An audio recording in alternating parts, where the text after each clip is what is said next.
Hey everyone, welcome to this explainer.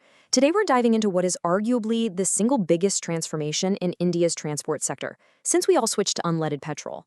We're unpacking the E20 fuel program, and specifically, the massive clean energy ripple effect it's creating. This isn't just some minor tweak to what you pump at the gas station. It's a huge, multi-layered national strategy built to lock down energy security, slash pollution, and entirely reshape the agricultural economy.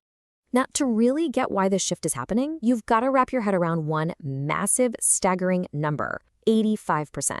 That's right, India imports a whopping 85% of its crude oil requirements. That creates a huge financial and strategic vulnerability.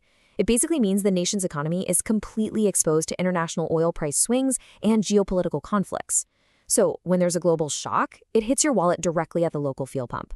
This new fuel policy is designed to fix that vulnerability from the inside out. Here's how we're going to break it all down today. First, what exactly is E20 fuel? Then, we'll look inside the engine, figure out if your vehicle is compatible, explore why India desperately needs this, weigh the pros and cons, and finally, take a look at the road ahead. All right, let's jump right into section 1. What exactly is E20 fuel? Let's cover the basics of this new blend. It's actually pretty straightforward. E20 is simply a mix of 80% traditional petrol, good old gasoline, and 20% ethanol. That E literally stands for ethanol, and the 20 is just the exact percentage of it in the mix. And don't worry, they blend all of this thoroughly before it ever hits your local gas station, so it pumps into your tank exactly like traditional fuel. So what's the deal with that 20%?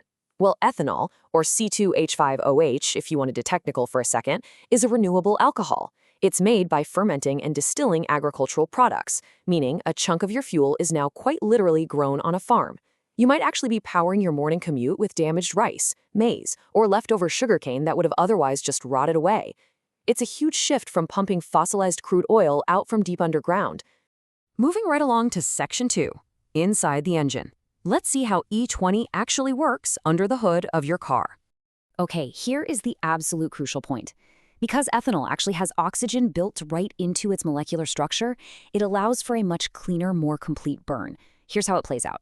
First, the fuel pump shoots the E20 to the injectors. Then, your car's brain, the electronic control unit, steps in to perfectly adjust the air-fuel ratio for this specific blend. When the spark plug fires during ignition, that built-in oxygen helps it burn incredibly well. This actually raises the octane rating, which is basically a fancy way of saying it stops your engine from making that weird knocking sound.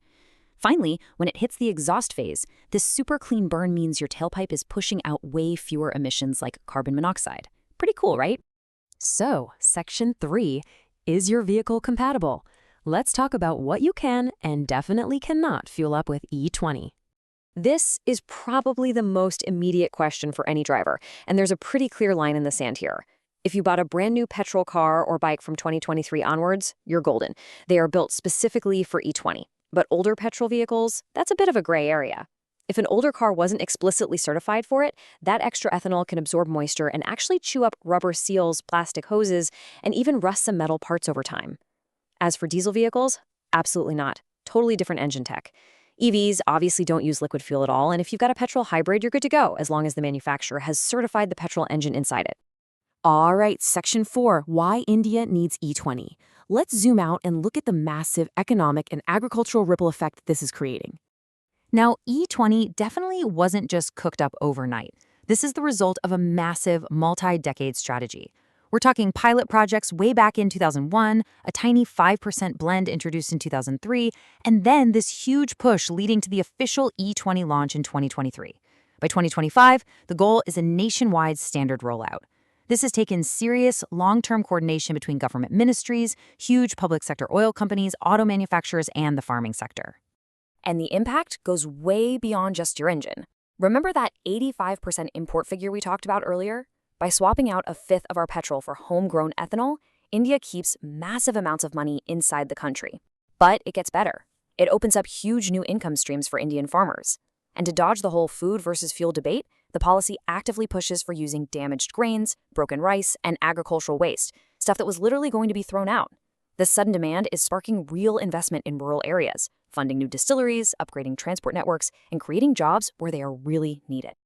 Which brings us to section 5, pros and cons, because as an explainer, we've got to weigh the full impact fairly. Look, while E20 is absolutely fantastic for lowering carbon emissions and pumping up the rural economy, we've got to be real about the trade-offs. Here's the catch. Ethanol simply holds less energy per liter than pure petrol, about 30 to 35% less, actually. What that means for you on the road is a 3 to 7% drop in your gas mileage. So yeah, you'll probably be hitting the gas station a little more often. Also, growing crops like sugarcane takes a massive amount of water, which can seriously stress local groundwater in some regions. Throw in the absolutely huge infrastructural costs to upgrade gas stations, blending plants, and pipelines across the whole country, and you start to see that this is a very delicate balancing act. Finally, let's head into Section 6, the road ahead, and how E20 acts as a transitional bridge. You see, E20 isn't actually meant to be the final destination. Think of it more like a highly practical, immediate bridge.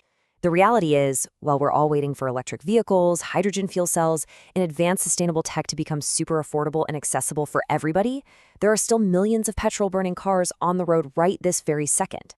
E20 gives us a way to instantly cut fossil fuel use and clean up the air today. It's a stepping stone. It's holding the line while we build the clean energy infrastructure of tomorrow. So, as we wrap up this explainer, I want to leave you with something to chew on. E20 proves that we can completely rethink something as locked in as our fuel supply just by bringing agriculture and automotive engineering together. But with technology moving at lightning speed, what comes next? Is this the final stop or just the beginning? Will biofuels stick around for the long haul, or is the internal combustion engine literally on its last legs? Keep that in mind the next time you're standing at the pump. Thanks so much for exploring this with us today.